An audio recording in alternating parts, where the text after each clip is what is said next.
This is Entrepreneurs Get Visible, the podcast for people who want more impact, influence, and income. I'm Anna Parker-Naples, and I'll be sharing with you proven methods from leading entrepreneurs that help you get visible as an authority in your field. Because anything's possible when you get visible.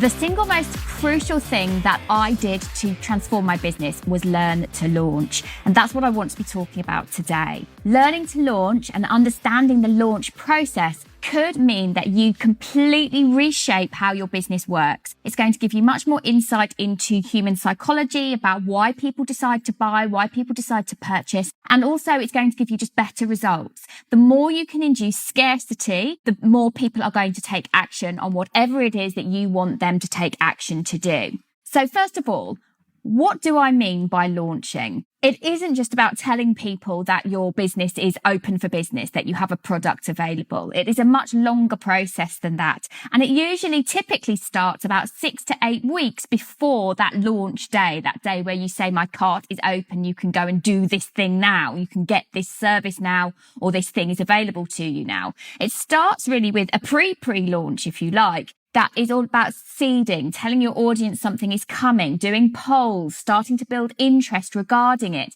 getting feedback, asking questions, seeding the idea of what might be coming. So, for example, at the moment, I'm about to launch the podcast membership. Now, the week of the launch is not going to be the first time people have heard about this. I've been talking to my audience about podcasts and the need to be podcasting since August. So that is a very, very long pre-launch period. But for the last 6 weeks, I've really ramped up that discussion, talking to people about why do they want to podcast, reminding people why it's important, sharing with them logos that I've had designed, sharing with them all sorts of interesting bits about my journey to getting this out there, talking to them about their need to have a podcast. And this is a really important thing to do, that seeding of interest, taking people on the journey with you. And I'm going to share with you a story about me 3 years ago when I had no idea about how to launch. I just knew that I had something that I was passionate about and that I thought was a great idea that could change people's lives. And I was very mission led with that. And of course, I wanted to have income and results and lots of members. But I was launching my first ever online personal development business. And for me, in launch week, I spent weeks and weeks and weeks building the website, getting the content ready, but I hadn't built a community. I hadn't told anyone that I was doing it. So literally on launch day, what that was for me at that point, when I was completely clueless, was just getting my Facebook pages live, my website live, but also expecting sales that day. But if I've not shared the journey, if I've not shared what's coming, got people excited, got them interested, then I'm not going to get the results that I want. So now that I've learned how to launch, it has transformed everything for me. Understanding that people, no matter how much they want something, if it is always available to them, they do not take action. If it is always there, even if they want it, they won't put their money down. But the moment you induce some scarcity and you have warmed them up, got them excited, got them anticipating what's coming and making them take action at a particular time because that is the only time or they might miss out, you're inducing scarcity, you're inducing deliberately FOMO, fear of missing out. And this launch sequence is not just for your high-end offers. This is something that you can be doing for all sorts of things. For launching a book, for example, I implemented a 5-week launch strategy for my book. For my podcast, when you get a podcast going, the podcast, just getting it out there isn't the effort. That isn't the work. The work is in doing this pre-launch sequence to get people to take action at a particular time, to have a deadline and actually to follow through at the time you tell them to. And you can only do that if you've brought people on this journey with you so that they are invested with you. They feel that they're part of the inside story. So it works for books, it works for podcasts, it works for free groups even. It works for challenges, it works for low-cost memberships, it works for high-end offers, it works for your core offer, it works for masterminds. Pretty much any product or service, if you learn to launch, and a launch doesn't necessarily have to be when that product first goes out. It can be a relaunch or a sale or a reason for there to be a change in driving people's behavior, which you can fabricate, which you can create for yourself.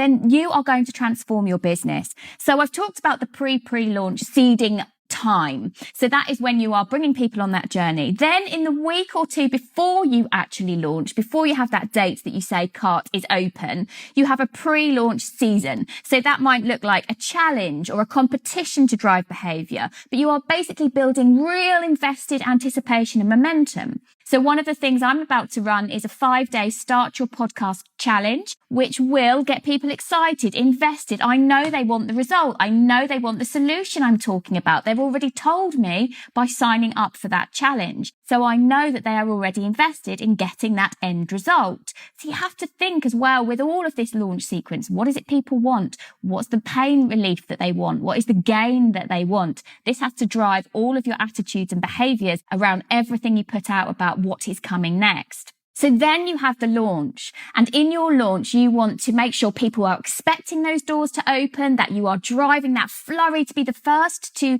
purchase, to be the first to get hold of it. There is always the early adopters, the people who want to be in first, and you want to reward those people by having some kind of bonuses that are later on going to be removed, or you have an early access discount that by a certain time, if people haven't taken action by then, that is then removed. And then you want to make it really, really clear at what point those doors are closing, because they need to get in before the doors are shut and they can't get in anymore, or because the price is going up, or because bonuses are removed. So you want to think about inducing scarcity in as much as you possibly can. And this is why we take action, because we don't want to miss out. So think about how you can bring that into your business. So when I launch the podcast membership, it will be firmly closing on a particular day. And that is important to get people who are on the edge or who really want it to take action at the time I tell them to take action. And then once you close cart, you want to close cart on the day that you say you will, at the time you say you will, which drives then people to a wait list, which again builds that fear of missing out. It builds that urgency. It builds that anticipation. And it teaches people following your business that you mean what you say, and that if they want to work with you, they want to get your product or your service, they have to act right when you tell them to. So as I said, the most crucial thing that transformed my business, once I understood this, I knew that what I had to do was get better at launching, understand these mechanisms and understand why they work. So if you need to know how to launch and you're considering a podcast, you want to make sure that you are part of the podcast membership when it goes live in the next few weeks, because I'm not interested in helping people just have a podcast. I'm interested in helping them launch with impact, because I think that is the most crucial thing for getting your message out there, driving that activity, driving that behavior so that you can become much more influential and have much more impact. Thank you for listening to Entrepreneurs Get Visible. To get your free checklist on how to raise your profile and to find out about our community, go to annaparkernaples.co.uk/get visible.